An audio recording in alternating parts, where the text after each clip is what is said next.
alaikum. Bismillah ar-Rahman ar-Rahim.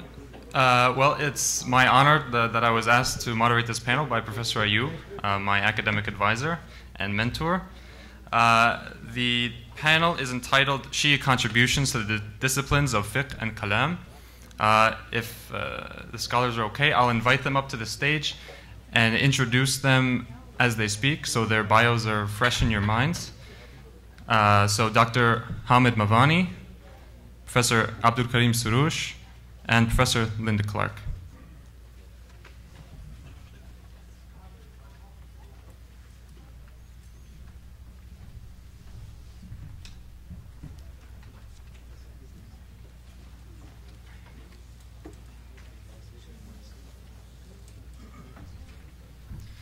So our first speaker will be Professor Hamid Mavani.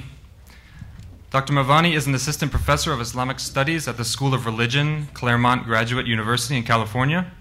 He obtained his academic graduate degrees from McGill University and received theological training from the traditional seminaries in the Muslim world. His primary fields of interest include Islamic legal reform, women and Shi'i law, Shi'i theology and political thought, Islam and secularity, intra-Muslim discourse, and Muslims in America.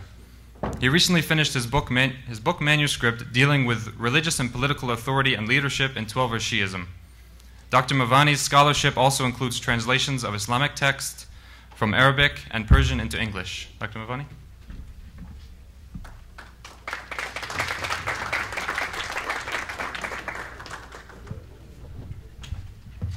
Reading glasses, you know, we are aging. Although I look younger, but I'm not. Bismillah ar-Rahman ar-Rahim. Rabbi shrah li sadri wa yassir li amri wa ahlul uqdatan min lisani yafqahu qawli. Amma ba'd. Assalamu alaikum wa rahmatullahi wa barakatuh. The locus of authority in Shia Islam undeniably resides in the Prophet and by extension the 12 infallible Imams, who are viewed as legatees and inheritors of prophetic charisma and knowledge. In terms of religious authority and leadership, the Messianic Imams' prolonged concealment and inaccessibility resulted in a vacuum that was gradually filled by the ulama who, basing themselves on rational and traditional evidence, claimed to be his indirect deputies until his return. The traditionalist school of thought, which gained ascendancy and influence at the outset of his occultation in 874 of the Common Era, and remained the dominant until the 10th century, asserted that there is no room for reason and rationality or any critical and analytical thought as regards religious discourse during the Imam's absence.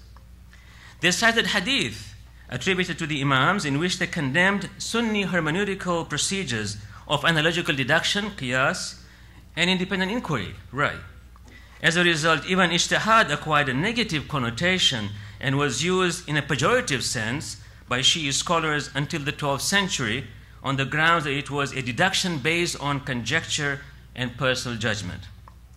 This enunciation of all forms of analytical thought created a climate that was not conducive to engendering a creative and innovative reinterpretation of the revelatory texts. Instead, the primary focus was directed to collecting and preserving the hadith from the Prophet and the Imams in order to glean guidance from them. During this undertaking, the texts were not to be engaged with rationally, and the validity of the transmitters who reportedly conveyed them from the infallible divine guides was not to be questioned. In the late 10th and early 11th centuries, however, traditionalists faced a serious challenge from Sheikh Mufid and Sharif al-Murtada and other eminent scholars who, by their skillful arguments, weakened the traditionalists, in quotation marks, and brought the rationalists, in quotation marks, to the fore. Sheikh Tusi is credited with finding a balance and a synthesis between both schools. The trend towards reviving ijtihad was cemented by Allama Hilli, who established his epistemology and legitimacy and insisted the need for mujtahids. Accordingly, Imami scholars gradually transitioned from the principle of certitude, yaqeen, in deriving legal norms and to probable opinions, dhann. Starting with Muhaqqiq al-Hilli and formally embraced in the 14th century by accepting Allama Hilli's ijtihad. Muhammad Amin Astarabadi, as many of you know, 15th, 16th, 17th century, however, objected to this rehabilitation of ijtihad by calling it an innovation and a prohibited practice, basing his claim on hadiths from the Imams.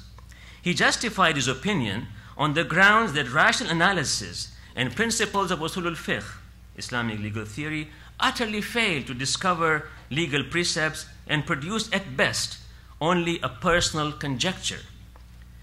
Certainty or yaqeen, he said, can be attained only from the statements attributed to the infallible Imams, that is hadith, that everyone can fathom, and as such there is no need to develop a special class of scholars known as mujtahids. The Akhbari school sustained its supremacy for only a few decades, for the eminent scholar Muhammad Baqir Behbahani in the 18th century revived rationalism, the Usuli school in Shia jurisprudence, and the legitimacy of using reason in deriving legal rulings. This stance gradually became the distinctive mark of Shiism. Ijtihad was both permissible and considered a perpetual imperative, as it was indispensable for dealing with novel issues and contingencies. Had the Akhbaris triumphed over the Usulis in this particular intellectual engagement, you can be sure any kind of discourse that we are having on deducing legal rulings and ijtihad pertaining to contemporary times and the embrace of the evolution of fiqh, tatawwur al-fiqh, with recourse to the faculty of reason would have been impossible.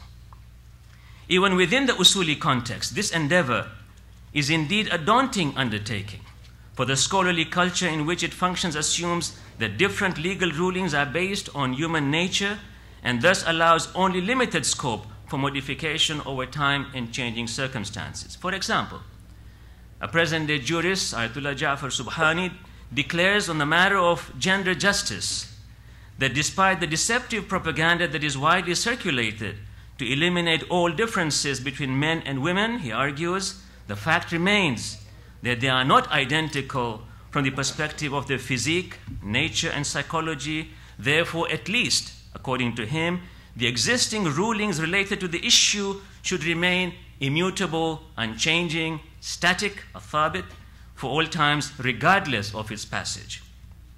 It is undeniable, you'll agree with me, that law, or fiqh, has become the prized science in comparison to the other disciplines like in Islam, like theology, ethics, philosophy, mysticism, and perhaps it has become overinflated, you might argue, and is given a disproportionate importance and significance, and is sometimes treated as an independent science and as an autonomous science that does not need to be in conversation with other disciplines.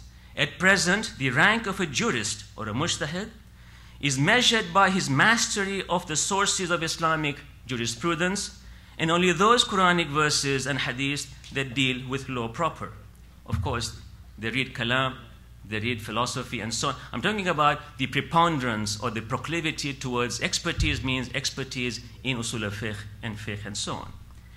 However, a cursory look at the Quran indicates that there are no more than 500 verses pertaining to legal matters, and furthermore, these cover a relatively limited number of legal issues out of a total number of how many verses in the Quran? More than 6,000 verses. My count is 6236. Even if you factor in the fact that the average length of the legal verses is far more than the non-legal verses, and that they are less repeated, still they do not exceed 20% of the Quran at most. Moreover, it has been assumed by some that Islam is not just a religion as understood in the West, but a comprehensive and all-encompassing way of life that is universal and timeless, and as such has addressed and provided moral ethical valuation to each and every aspect of a Muslim's life at the individual and the social level. This valuation is supposed to remain perpetually valid for all people and geographical localities till the end of time.